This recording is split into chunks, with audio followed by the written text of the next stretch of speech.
Hey guys, it's Sasha. On Friday, Silicon Valley Bank, one of the top 20 banks in the US, collapsed. And over the last 24 hours, the dimwit media and a bunch of numpties on Twitter are advocating for a bank run tomorrow on Monday morning. You see, last time we had the financial crisis in 2008, MySpace was 20 times bigger than Twitter, and the first iPhone had only just been announced. But today, we have a bunch of degenerates on social media and across TV screens making the collapse of Silicon Valley Bank into an opportunity to sell fear and help themselves.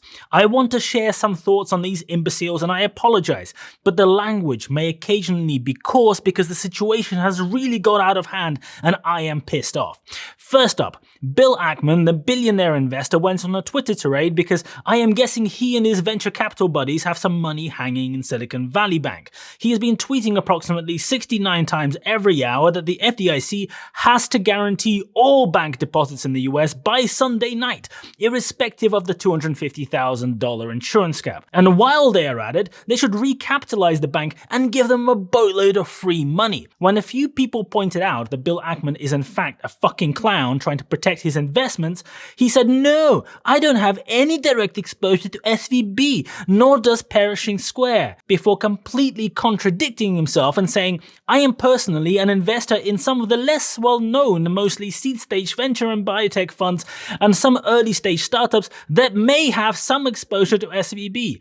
Collectively, my venture exposure is less than 10% of my assets." So given that Bill Ackman is apparently worth $3.4 billion, that means that he in fact could have hundreds of millions of dollars hanging in this Silicon Valley Bank scandal. If you think he gives a shit about people losing their jobs or some kind of altruism or anything else like that, the answer is no. It's every man for himself. The guy is out there trying to get the taxpayer to pay for his mistakes in having companies that he's invested in park all of their money in one obscure high-risk bank. The verbal diarrhea coming out of all of these clowns on Twitter is becoming nauseating. David Sachs is on Twitter predicting an apocalypse. Apparently all startups are going to die. There is no way out of here, and the contagion from Silicon Valley is now going to spread, and on Monday morning, the whole financial system is going to collapse. And if you didn't know, David Sachs is also a venture capital investor. What a fucking coincidence, right? Funny how all of these weenie babies crying on Twitter about an imminent collapse just happen to be investors in the companies whose money is sitting in that Silicon Valley Bank. It's almost like if they all shout about a bank run in concert and pay all the mainstream media to shout about it as well and get all the idiots to jump on the bandwagon because it's popular, then people are going to panic. Because that is exactly what people are going to do if they are told that the world is about to burn and they might lose all of their money out of nowhere. But here is the problem.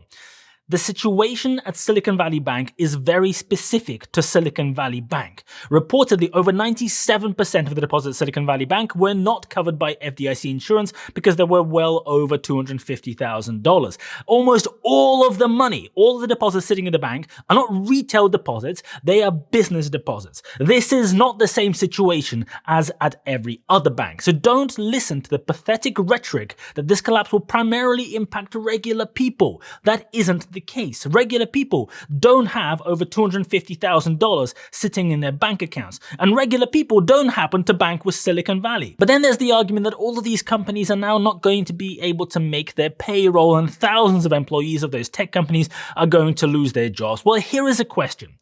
Why do you think is it that all of these tech startups, such a huge number of them, pretty much all of them on the West Coast, funded by VCs, happen to use the same one random bank? And why is it that they don't do the most basic risk management tactics that any normal company does and keep their cash in many different institutions and not just in cash deposit accounts?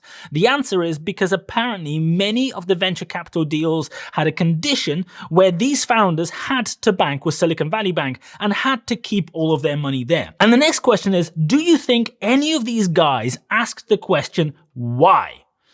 Did someone hold a gun to their head and say, you have to take this venture capital money and you have to take it on these terms, or we're going to kill your family? Is that roughly how it went down? Why do you think did none of the big banks offer the same kind of terms to these startups and venture capital companies? Why is it that Silicon Valley Bank offered founders and investors cushy mortgage deals, a whole bunch of ridiculous perks so that they could go and buy extravagant properties near San Francisco that no other bank would finance, given the speculative and high-risk nature of those startups? The situation with Silicon Valley Bank is unique because their balance sheet grew by 200% during the COVID gambling period, where money was flowing in, there was IPOs going through the roof, stock valuations went absolutely nuts, and when the balance sheet of the bank went from 70 billion to 200 billion or whatever, they went and bought a boatload of 10-year low-yield treasuries because they wanted to secure higher yields while short-term treasuries weren't paying anything. I guess working with the general gamblers rubs off a little.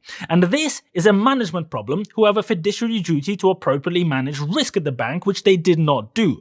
But this is not a taxpayer problem. You see, sometimes shit happens in business. Sometimes you make mistakes. You might not realize that you made a mistake until after it blows up in your face, but you still made those mistakes unknowingly. And when you fuck up bad, it isn't always someone else's fault. And it's not the government's job to come and rescue you every single time. If all of you guys went and chose to bank with this one very specific bank for whatever reasons that you had, to only work with that one bank and no other bank, maybe take a look in the mirror and think why it is that that happened and why did it all blow up. Venture capital firms and high-risk startups kept their deposits at Silicon Valley Bank because they were greedy, because they got unique perks no other bank would give them, and because it was cool. There is a reason why these guys didn't bank with JP Morgan or Bank of America. The old school banks, you don't get it, they're not technology friendly, blah, blah, blah. And here is the worst part. The only reason that Silicon Valley Bank blew up is because there was mass hysteria and a bank run. Sure, they had some long-term bonds that had low yields and the management really screwed up in doing it, but without a bank run, exactly nothing much would happen at all.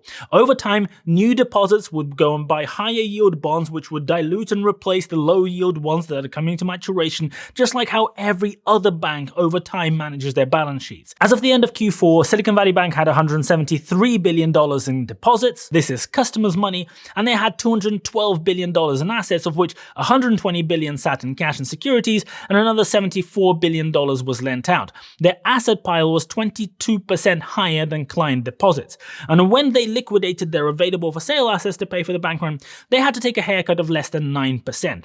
So the overwhelming likelihood, if you just look at the numbers, is that the majority of the deposits above $250,000 will be paid out by FDIC to the companies that held it there. There's a chance that 100% or very close to 100% of their deposits will be paid out. It might take a few weeks, maybe a month or two. There is a lot for FDIC to do. This is not a usual sort of situation. But this is not FTX. The money hasn't mysteriously disappeared through a back door. But all of these idiots are creating this panic. Here's Jason Calacanis from the All In podcast. Who else is going to buy some guns, provisions, and gasoline tomorrow? Fuck me. These lowlifes need to look at themselves in the mirror and think about what they are doing. The panic and misinformation being thrown around is much, much more dangerous than the high interest rates causing old treasuries to be worth a little less than they used to be worth a few years ago. The venture capital firms and startups went and did a bank run on Silicon Valley, which then collapsed the bank. They shot themselves in the foot. They literally created the fucking issue that caused their own money to be locked up. But now they're all sitting there holier than thou, asking for the government to come and save them. Cry me a river. The biggest problem here is that the state of mass hysteria being drummed up by these mindless idiots is the problem. That is a much bigger threat to cause an actual bank run and have actual ramifications.